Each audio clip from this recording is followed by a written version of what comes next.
ఓం శ్రీ గురుభ్యో నమః. మనం ఉత్తర పీఠికలో ఇప్పటివరకు 13 శ్లోకాల వరకు చదివాం. ఆ విశేషాలు తెలుసుకున్నాం.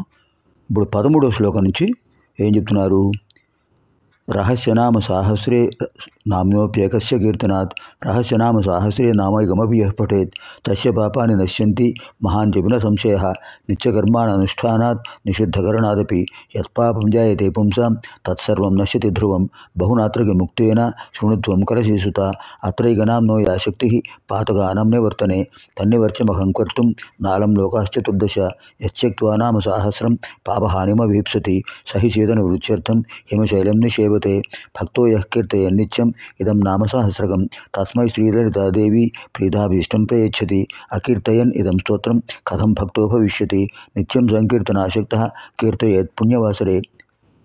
దీని ఫలితం ఏం చెప్తున్నారంటే, ఎవరైతే సాధకులు భక్తులు శ్రద్ధాభక్తులతో రోజుకు ఒక్క శ్లోకమైనా సరే, చివరికి ఒక్క నామమైనా సరే శ్రద్ధాభక్తులతో చదివిస్తే, మంత్రజపం చేసి ముందు నామం చదవటం, తర్వాత మానం చేయటం, దానికి ఓం హ్రీం హ్రీం శ్రీం శ్రీమాత్రే నమః అని మూలమంత్రం చెప్తూ ఒక నామాన్ని చెప్పటం. ఓం హ్రీం హ్రీం శ్రీ శ్రీమాత్రే నమః, ఓం హ్రీం హ్రీం శ్రీ మహారాజ్ఞే నమో నమః, ఓం హ్రీం హ్రీం శ్రీ శ్రీమత్ సింహాసనేశ్వర్యే నమః, ఓం హ్రీం హ్రీం శ్రీం చిదగ్నికుండ సంభూతాయ నమో నమః, ఓం హ్రీం హ్రీం శ్రీం దేవకార్య సంభుజితాయ నమో నమః. అలా ఒక్కొక్క నామం శ్రద్ధాభక్తులతో చదివితే వాళ్లకు ఎన్ని దోషాలున్నా కూడా అన్ని దోషాలు కూడా తొలగిపోతాయి. ఇందులో ఏమాత్రం సందేహం లేదు. ఇది నిత్యకర్మగా చేయాలి. అలాగే తెలుసో తెలియకో ఎన్నో దోషాలు చేస్తుంటాం. కర్త కార్యత చైవ ప్రేరకశ్చ అనుమోదక సుకృతే దుష్టే చైవ చత్వార సౌభాగిన. చేసేవాడు, చేయించేవాడు, ప్రేరణ కలగజేసేవాడు, బాగా చేసేవాడు ఎలాగ చేస్తుండని తన ఆమోదం తెలిపేవాడు, నలుగురికి కూడా చేసేది పుణ్యమైనా పాపమైనా ఆ ఫలితాలు సమానంగా వస్తాయి. అంటే మనకు తెలియకుండానే కొన్ని దోషాలు వస్తుంటాయి. ఆ దోషాలన్నీ కూడా తొలగిపోతాయి. అంతేకాదు, ఓ అగస్త్య మహర్షి, ఇక్కడ ఒక్క నామమైనా సరే శ్రద్ధగా చదివితే ఎంత శక్తి వస్తుందంటే, చతుర్దశ భువనాల్లో కూడా అలాంటి వాళ్లకు అద్భుతమైనటువంటి గమనం లభిస్తుంది. అంటే ఏ లోకానికైనా వాళ్ళు వెళ్ళే అవకాశం ఉంది. ఊర్ధ్వలోకాలు 7 ఉన్నాయి కదా, భూలోక, భువర్లోక, స్వర్లోక, మహర్లోక, జనోలోక, తపోలోక, సత్యలోకాలు. అధోలోకాలు అతల, వితల, సుతల, తలాతల, రసాతల, మహాతల, పాతాళాలు. చతుర్దశ భువనాలు, 14 లోకాల్లో ఎక్కడికైనా సరే వాళ్ళు వెళ్ళే శక్తి పొందుతారట అమ్మవారి యొక్క దివ్యానుగ్రహంతో. ఈ నామసహస్రం చదవని వాడు ఎవరైనా ఉంటే వాడికి చాలా దోషాలు వస్తాయి. ఆ దోషాలు పోయే అవకాశం లేదు. పాపాలు తొలగిపోవడం నామశాస్త్ర ప్రయోజనం ముఖ్యమైనది. ఇంకోటి ఏంటంటే, ఇలా జపం చేసేవాడు శైత్యం పోవడానికి, అంటే అమ్మవారి నామాలు చదవకపోతే ఎలా ఉంటుందంటే, చలి పోవడానికి హిమాలయ పర్వతానికి వెళ్ళాట ఒకడు. చలిగాలి తట్టుకోలేక ఈ చలి నుంచి ఎలా తప్పించుకోవాలని హిమాలయ పర్వతానికి వెళ్ళాట. అంత తెలివి తక్కువతనం ఉంటుందా? అలాగే అమ్మవారి నామాలు చదవకపోతే అటువంటి తెలివి తక్కువతనంతోనే అదే సమానం. అంతేకాకుండా అమ్మవారి నామసహస్రాన్ని ఎవరైతే చదువుతారో అమ్మవారికి అభీష్టమైనటువంటి అమ్మవారు వారికి ఆ సాధకులకు, భక్తులకు మనోఫలితాన్ని ఇస్తారు. అంటే మనోభీష్టాన్ని నెరవేరుస్తారు. ఇంకోటి ఏంటంటే, అకీర్తయన్ ఇదం స్తోత్రం కథం భక్తో భవిష్యతి అంటున్నారు హయగ్రీస్వామి గారు. లలితా సహస్రనామం మంత్రజపం, మంత్రస్తోత్ర పారాయణం, మంత్రజపం చేయకపోతే వాడు భక్తుడు ఎలా అవుతాడు? కానే కాడు. అంతేకాకుండా ఎప్పుడెప్పుడు చదవాలి ఆ విషయాన్ని మనకు అద్భుతంగా చెప్పారు. నిత్యం సంకీర్తనాశక్తః కీర్తయేత్ పుణ్యవాసరే సంక్రాంతో విశ్వే చైవ స్వజన్మతృతీయనే నవమ్యాం వా చతుర్దశ్యాం శుతాయాం శుక్రవాసరే కీర్తయేన్ నామసహస్రం పౌర్ణమాస్యాం విశేషతః అని చెప్పారు. అంటే ఏమిటి? రోజు చేయడం మంచిదే, నిత్యకర్మగా చెప్పారు కదా. ప్రతిరోజు చేయడం మంచిదే. ఒకవేళ ప్రతిరోజు చేయడం కుదరకపోతే వాళ్ళు ఎప్పుడెప్పుడు చేయొచ్చు అంటే, వాళ్ళ జన్మతిథి రోజు చేయొచ్చు.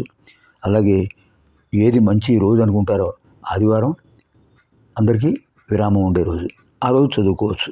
శ్రద్ధగా నెమ్మదిగా ఎక్కడెక్కడ ఆపాలో అలా చదువుకోవచ్చు. అంతేకాదు, సూర్యభగవానుడు ప్రతి రాశిలోనూ ప్రవేశిస్తుంటాడు.